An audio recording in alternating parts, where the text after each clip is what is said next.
all it takes is a few clicks and a little bit of your time to display a false spectacle of your true self.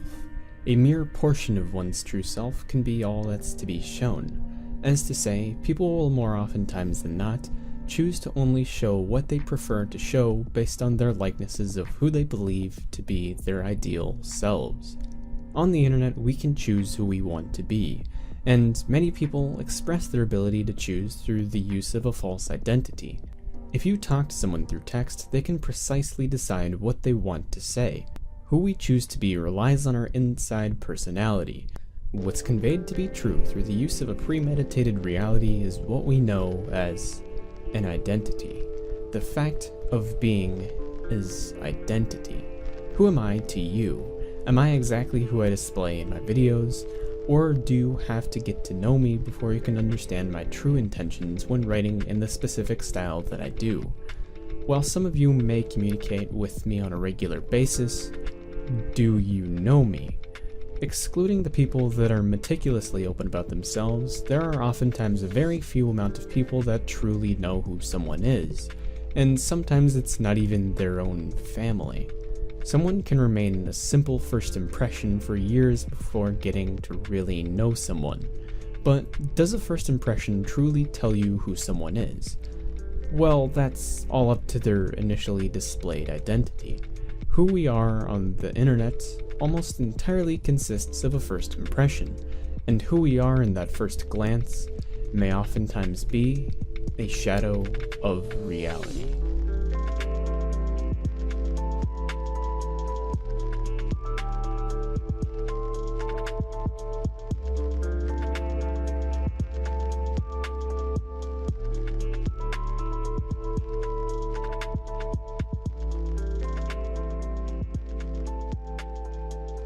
It's not hard to tell that people are looked up to, celebrities, inspirations, and any other idol we put our eyes on. To see someone's known success paraded around and praised can cause jealousy in all of us. A simple question of who do you want to be can oftentimes explain one's actions or attitude towards a specific subject or matter. Everyone wants to be cool. The reason celebrities are trendsetters is because people look up to them. If it's cool for someone that's popular to do it, then it should be cool for me. Being that our lives revolves around work and entertainment, who we choose to display is oftentimes influenced by what we perceive as cool. People like attention. People want more of it. If being cool means attention, then people will make alterations to their displayed identity to properly fit what they believe to be, well, cool. Whether it would be a Let's Player acting like his favorite inspiration for the sake of trying what he thinks works, or a knowledgeable individual attempting to craft his own identity based on what his inspirations are, we always stem from a source. What is displayed is who people want to be. We tend to act upon the kind of personalities that are popular. What's an identity compared to a personality, though? Someone's personality is simply who they are. Their identity may be who they choose to make people believe is them. So to have a popular identity is to display a personality that people have a fondness for. But what's popular in a personality? What's popular is mostly generational. There isn't one specific thing to point out. In today's society, people look up to the perfect and best looking.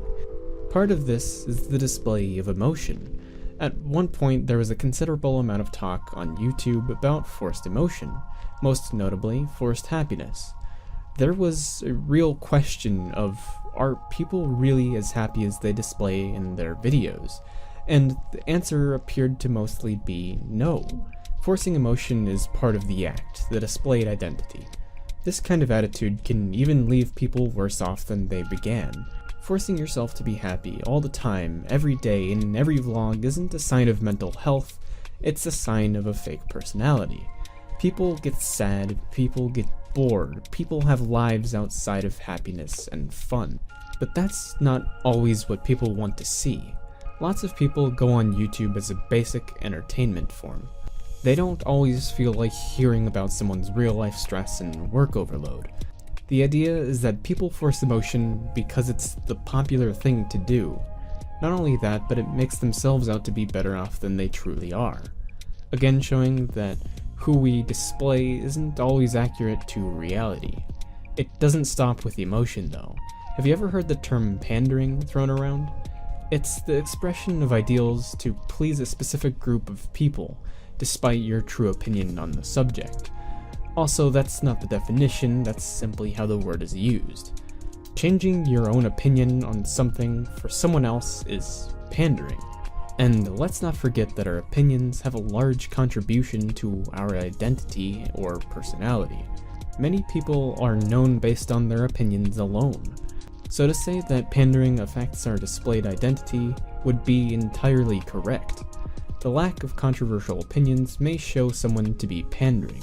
We all have an opinion that's controversial. Now, let it be noted that refusing to give an opinion on something isn't the same as pandering, but whether it would be pandering, forced emotion, inspirations, or whatever else affects our displayed self, we'll always have our own personality, even if that's only known to a few people. But how much does our displayed self affect our true self? To which point do we just become the person we have decided to display? Also, I suppose I should let it be known that not everyone is intentionally changing themselves to fit what they believe to be cool. Most of the process happens subconsciously, but if these processes of enjoying something, consuming it, and applying it in our lives is changing who we are, then who are we really?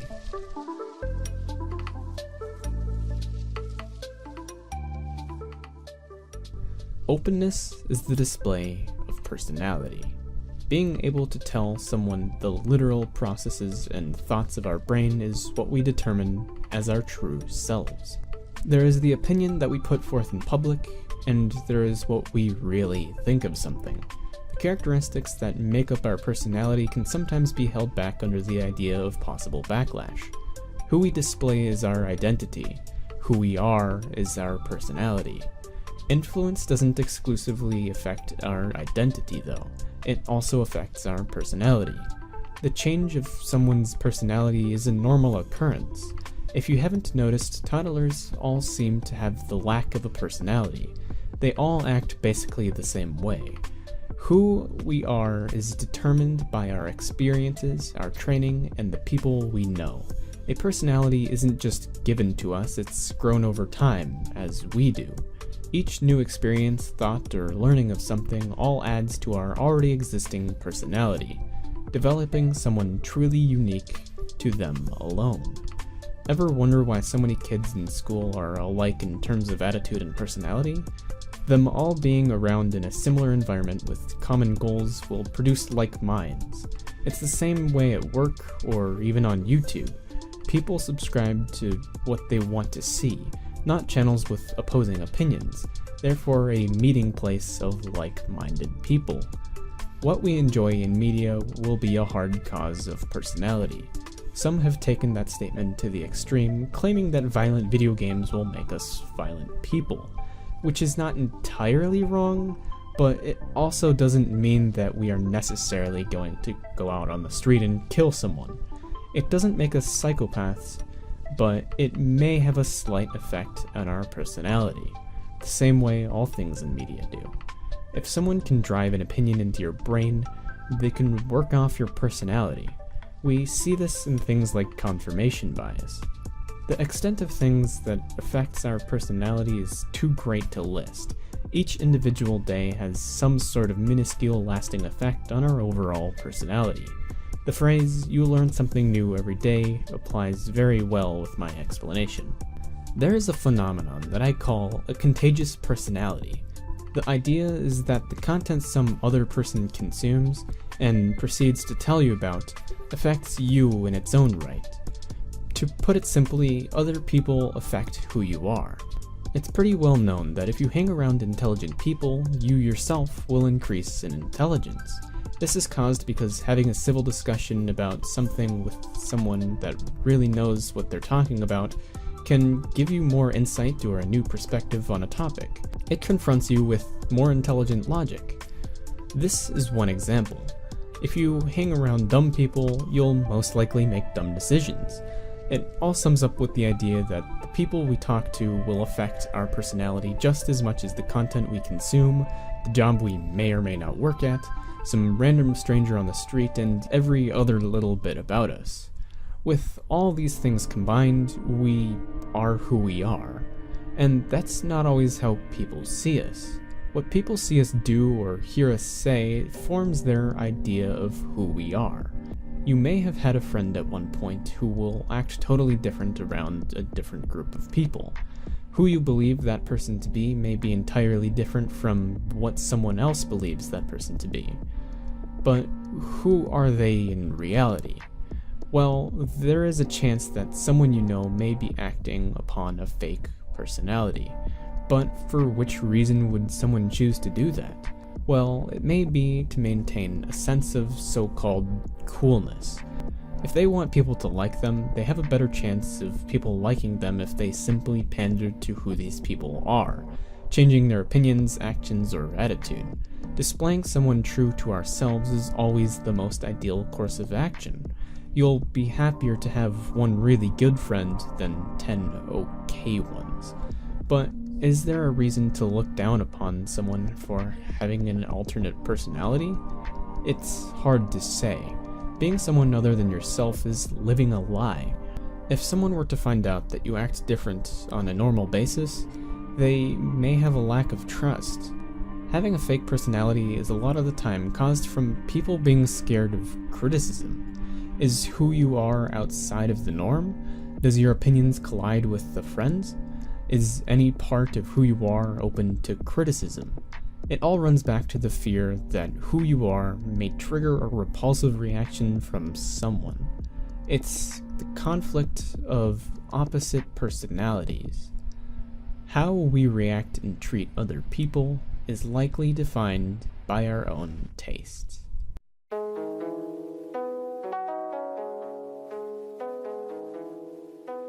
Who are our friends in conjunction with our personality? People's ability to take criticism is a telling factor of what kind of people they'll be talking to. Someone that can easily take criticism with the lack of conflict can frequently talk to a very diverse amount of minds. Your ability to be friends with someone that has the polar opposite opinion shows integrity. How sensitive someone is defines who they talk to. The people that push for safe spaces probably have very like-minded friends. How we express our opinions is also part of being open. How much can someone take? Can they take harsh criticism, or does it have to be sugar-coated? The thing is, there are many factors defining who we talk to, and how we interact. The communication of different personalities is fairly basic. One person expresses an opinion or reaction based on who they are, and someone replies with the same back. If somebody is able to express their opinion and emotion, the medium in which that occurs doesn't pertain to their ability to be friends. Our personalities are so diverse that the people we talk to and interact with have a difference in all subjects. Asking the question of what's real pertains to who's considered a friend.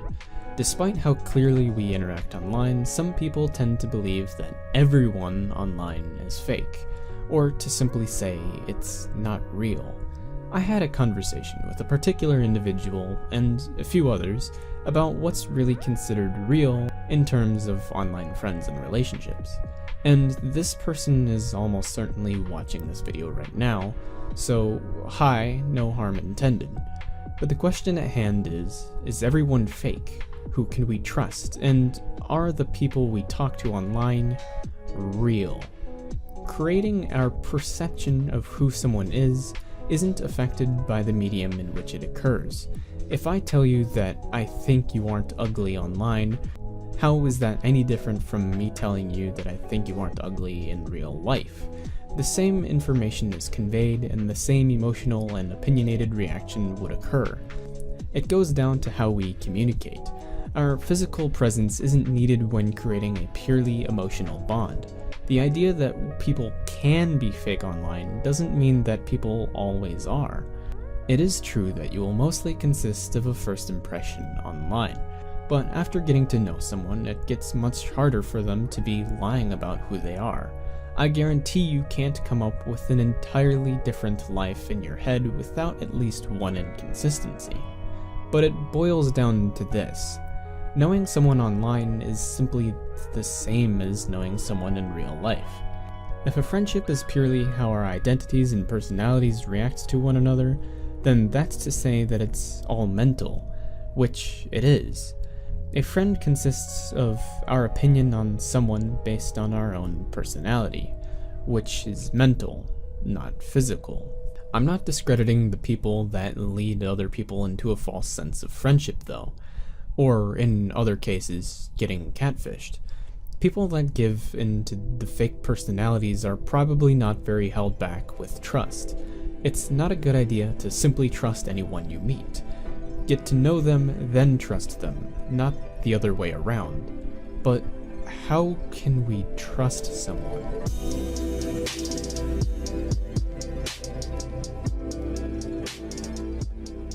Unless someone has the unique ability to have total control over themselves, they will most likely act in the same manner that they normally would. What's a real personality? Someone that's true to themselves. Most people don't have enough self-control to act other than they would normally. They may pretend to be someone else, but as I've stated, you simply have to get to know them.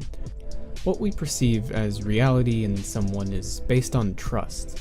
This idea that meeting someone in real life means that they would automatically be real is assuming a lot. If they have the ability to be fake online, then they have the ability to be fake in real life.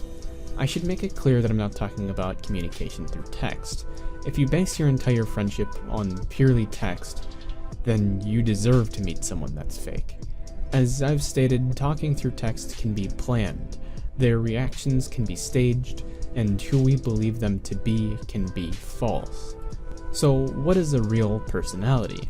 Well, it's someone that expresses themselves straight from their brain. Absolutely no alterations in their opinions, emotions, or reactions. If the brain is our personality, then our identity is a mere shadow. Our identity giving an appearance of who we are, but our personality showing the full extent of detail. But I have a final gnawing question. Why do people give in to a fake personality? Whether it be on YouTube, in text, or any other place, why do people blindly trust other people? Well, it's the assumption of good intention. Simply assuming that someone has good intention when telling you something, or when producing content, is blind trust. We see YouTubers get exposed all the time for some stupid things they've done, and to many it oftentimes comes as a shock. Like, how could this person we thought we knew do something so wretched? Well, people aren't always as good as they make themselves out to be. There are plenty of examples on YouTube of people that try to act like the good guy, or to try to act like they are perfect humans, when truly none of us are. So why do people trust fake personalities? Well, I believe it to be done in the hope that people are as good as they say they are. But why should we care? What does it change? Well, it doesn't change anything, but it's the understanding that not everyone is who they say they are. Obviously, right? Well, yeah, the conversation is about why. Why are people not who they say they are? Whether what we believe to be real or not doesn't matter, because we'll keep believing it until someone comes along and shows us otherwise. Choosing to be as true to yourself as possible is admirable, and it might actually be the smart thing to do. Why is that? Well, adjusting your personality doesn't come without consequences.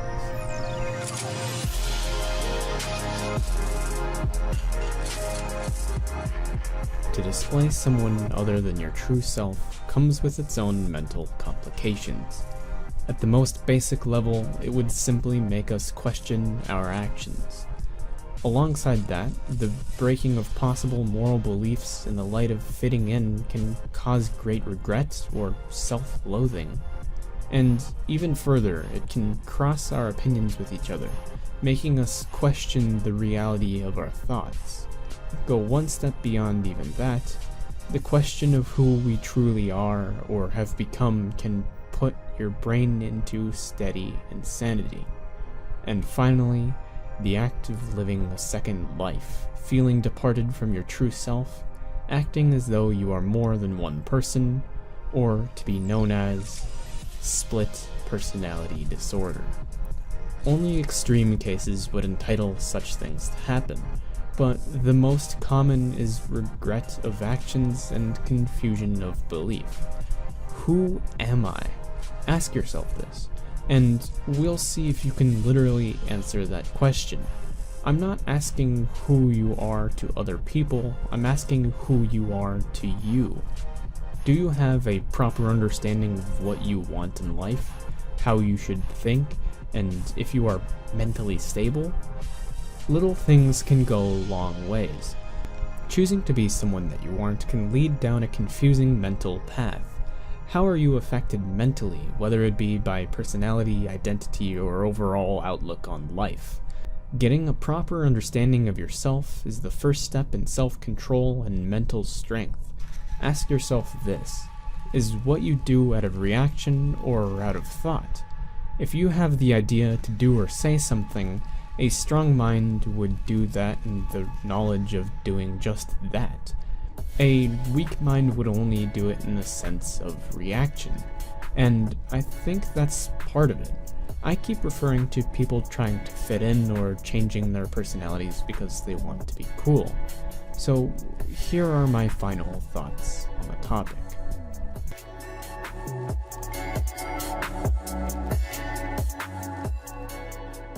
What best sums up everything I've been discussing? Well, it goes like this. People are under the influence of other people. Our society has a large focus on being the coolest. People want to be cool and fit in. In an attempt to muffle out any possible characteristics that may be looked down upon, people make alterations to their public selves, the end consequence being an alternate personality. At least to an extent. Ask yourself this: is how you act in public reflective of how you think? If not, then this video is extremely pointful. It's helpful for me at least. Who I display isn't entirely who I am. I simply choose what I want to show about me and what not to show. I'm not pandering or living a fake life. I'm simply muffling out the things about me that aren't relevant to my online presence. So who am I? Or who are you? Or does it even matter? If your life is nothing but a first impression, what's the point of even trying? Well, the point is to make a lasting impression. Who we are is determined by our personality, our mental stability, and the first impression we give. People pass us by all the time, each one of them living their own life and expressing their own identity. We don't always think about someone more than the first few minutes we meet them. In fact, there is a word to describe the awareness of everyone's lives around us. It's sonder. While we live our lives, and other people live their lives, at the end of the day, we are who we are. And whether that's a good or a bad thing is up to you. While who we are may not be important to many, it's at least important to a few. Most will see a shadow of your true self. But that's normal, because on a daily basis you see shadows of other people's true selves. But there is one thing I can say for sure. At least each individual identity is unique to them alone.